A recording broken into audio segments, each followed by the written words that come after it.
ഞാൻ ക്ലബിലേക്ക് പോകാൻ ഇറങ്ങിയതാ. നിനക്കെന്തിനാ ഇപ്പോൾ കാശ്? എന്തിനാ ഇപ്പൊ കാശ്?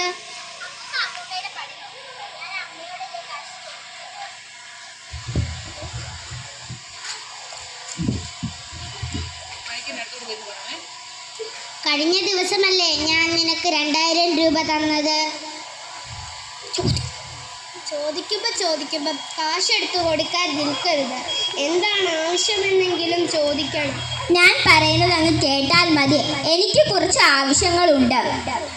അവൾക്ക് ആവശ്യമുള്ള എന്തെങ്കിലും മേടിക്കാനായിരിക്കും. അമ്മ സ്കൂളിൽ പഠിച്ച കാലമല്ലല്ലോ ഇത്.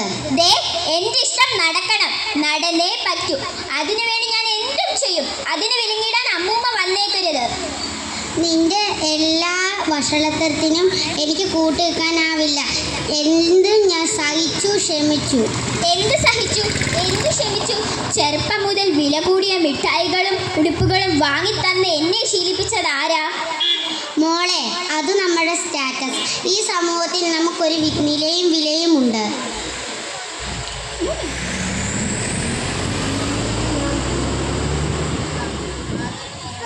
നാരായണ നാരായണ, കാലവും മാറി കോലവും മാറി. പറഞ്ഞു നിൽക്കാൻ സമയമില്ല. എൻ്റെ ഫ്രണ്ട്സ് എന്നെ കാത്തു നിൽക്കുക. ഞാൻ പറഞ്ഞ തുക എനിക്ക് കിട്ടണം. അമ്മേ, എനിക്കൊരു 5000 രൂപ വേണം. തന്നില്ലെങ്കിൽ പിടിച്ചു വാങ്ങാൻ എനിക്കറിയാം. നീ താ ബാഗ്, ഞാൻ പൈസ എടുത്തോളാം. എൻ്റെ അമ്മയുടെ മുഖത്ത് നോക്കി ഇങ്ങനെ പറയാൻ നിനക്ക് എങ്ങനെ തോന്നുന്നു? നിങ്ങൾ അങ്ങനെ പോകുന്നുണ്ടോ?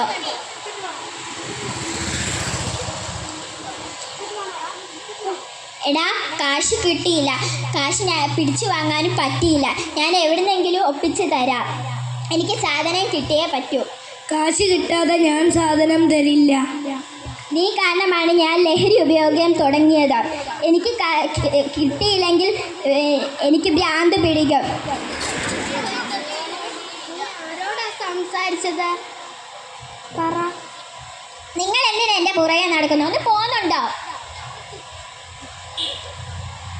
അമ്മൂമ്മയോട് പറ. നാശം, വയസ്സായാലും വല്ല മൂലയ്ക്ക് പോയിരുന്നൂടെ? അമ്മാമ്മയുടെ കഴുത്തിൽ സ്വർണ്ണമാല, മാലയെങ്കിൽ മാല.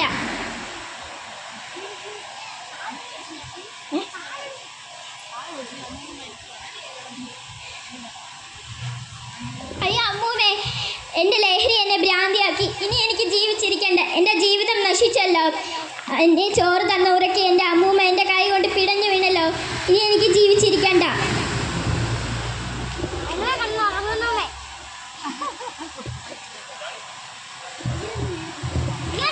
ലഹരി കിട്ടാതെ വന്നപ്പോൾ